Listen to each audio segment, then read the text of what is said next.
Merci d'être l'invité du jour sur Africa 24. Le Ghana en Afrique de l'Ouest célèbre les 57 ans de son accession à l'indépendance ce 6 mars 2014. Monsieur Michael Osei Mensah, vous êtes le président du Ghanaian Community in France, le GACIF, une organisation qui a été créée il y a pratiquement 14 ans déjà, en 2000. Et vous êtes par ailleurs auteur de A Call for Ministry of Ghanaians in Foreign Lands, un livre qui est apparu, lui, en 2012. Dites-nous comment se porte le Ghana 57 ans après l'indépendance. Mais le Ghana se porte bien. Il y a eu ces challenges, c'est-à-dire qu'il y a eu ces coups d'État, il y a eu ces moments difficiles, il y a eu ces plusieurs républiques. Là, on est dans la 4e République avec le 4e président de la 4e République. Et le Ghana se porte bien au niveau de l'Afrique, quoi. C'est-à-dire que quand on considère les pays émergents, on peut dire que le Ghana va bien. Alors, parler de pays émergents, ça veut dire qu'il y a de bons chiffres économiques. Il y a des chiffres comparativement bien économique, oui. Quand on compare, oui. Oui, le pays a enregistré, par exemple, ces 3-4 dernières années, un taux de croissance qui avoisine en moyenne 7%. C'est ça, oui. Est-ce que ça a servi aux populations ghanéennes? Est-ce qu'on vit mieux au Ghana aujourd'hui qu'il y a 50 ans? Vous savez, Jean-Célestin, l'homme n'est jamais content, hein. Mais bon, globalement, on peut dire oui, parce qu'il faut comparer avec les autres pays africains, et on peut dire que le Ghana va mieux, oui. Est-ce que sur le plan économique toujours, et notamment en matière de lutte contre la pauvreté, il y a moins de Ghanéens qui vivent en dessous de la pauvreté aujourd'hui qu'il y en avait il y a 50 ans? La pauvreté existe. Mais il y a des mesures qui font que le pauvre se retrouve. Il y a par exemple le National Health Insurance Scheme. C'est un genre d'assurance de santé pour tout le monde, hein. Bon, ça vaut ce que ça vaut, mais c'est mieux que rien, hein. On a des écoles. Aujourd'hui, il y a une grande bataille sur les écoles secondaires gratuites, hein, entre l'opposition et la majorité, qui est en train de se faire. Donc, c'est mieux que rien, quel que soit son niveau.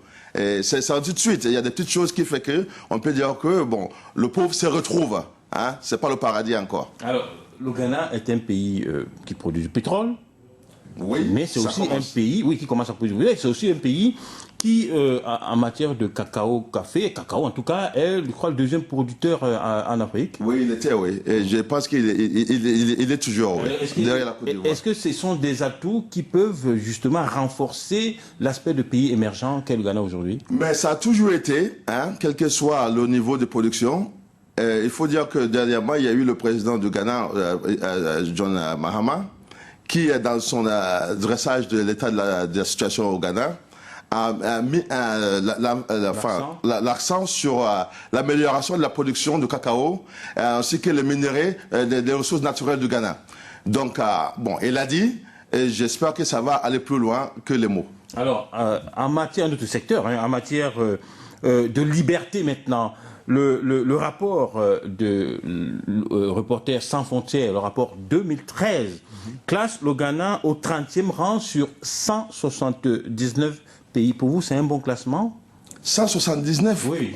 30e sur 179. Oui, bon, 30e sur 179, c'est pas mal, mais on peut mieux faire. On peut dire que le Ghana, il y a quand même la liberté actuellement, la liberté d'expression, ça y va. Qu'est-ce qu'on peut faire de mieux dans ce secteur en particulier? Ben, qu'est-ce qu'on peut faire de mieux? Ça aide à améliorer la démocratie, hein, donner la libre parole aux gens, hein, et donner la libre expression aux gens, comme moi qui ai le droit d'écrire et dire ce que je pense, hein, et puis d'autres personnes aussi qui ont le droit de critiquer, et ça va plus loin que ça, quoi. Alors justement, vous parlez de vous. Vous avez publié ce livre en 2012 qui s'appelle A Call for a Ministry of Ghanaians in Foreign Lands, qui était un peu une sorte d'appel au gouvernement ghanéen pour la diaspora. Oui. Qu'est-ce que ça a donné? Jean-Célestin, je me suis rendu compte que la diaspora Ghana est devenue le deuxième pays pour le Ghana. Dans son tout dernier discours, le président nous a fait comprendre que les remettants, l'argent qu'on envoie au pays, sont en train de devenir la deuxième force financière pour le pays, hein. Mais il y a beaucoup de choses que ça entraîne. Mais est-ce que vous envoyez de l'argent, mais est-ce qu'on vous associe à la prise de décision qui engage le pays? C'est-à-dire qu'il faut que à travers mon livre, j'ai voulu dire que aujourd'hui, il faut qu'on se rende compte. Il n'y a pas que l'argent qu'on voit qui doit compter. Et nous aussi, nous comme qui sommes dans la diaspora, il faut qu'on se réveille, il faut qu'on s'identifie notre profil, hein, à savoir que aujourd'hui, dans la diaspora, on voit tout ce qui se passe au Ghana, toutes les informations, toutes les télévisions. On mange ghanéen, on a nos églises ghanéennes, on a plein de chefs traditionnels ghanéens. Tout ça, il faut qu'on se rende compte de leurs valeurs.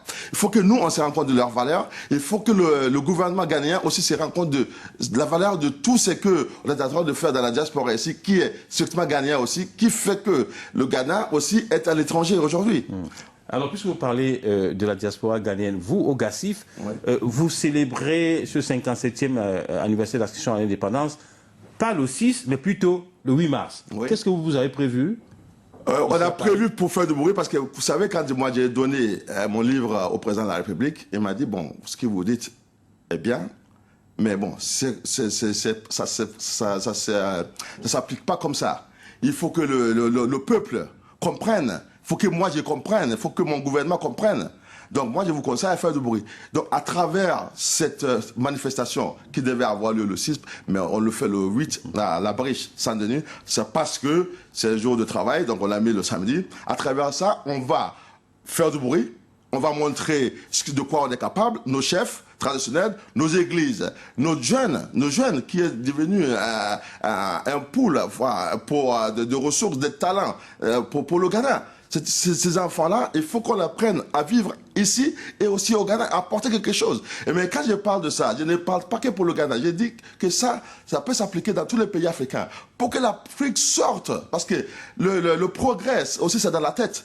Hein, le talent, de quoi on est capable. Il faut que nous, dans la diaspora, on puisse aussi aider notre continent, et en ce qui me concerne le Ghana, à sortir de la misère et aller de l'avant. C'est le président Kwame Nkrumah qui est le père de la nation ghanéenne. Oui. C'est lui qui a amené le Ghana à l'indépendance. Qu'est-ce qui reste de son héritage? C'est ma dernière question. L'héritage de Kwame Nkrumah est complète. À savoir que chaque année, on célèbre son anniversaire. Non seulement on célèbre son anniversaire, mais à chaque fois qu'on célèbre l'indépendance, son nom est le premier à être mentionné. Donc Kwame Nkrumah est devenu éternel au Ghana. Et on est fiers de lui. Michael Osei-Mensah, merci beaucoup d'avoir été notre invité du jour. Je rappelle que vous êtes le président du Ghanaian Community in France, le GACIF. Vous êtes par ailleurs auteur de ce livre qui est paru en 2012, École for Ministry of Ghanaians in Foreign Lands.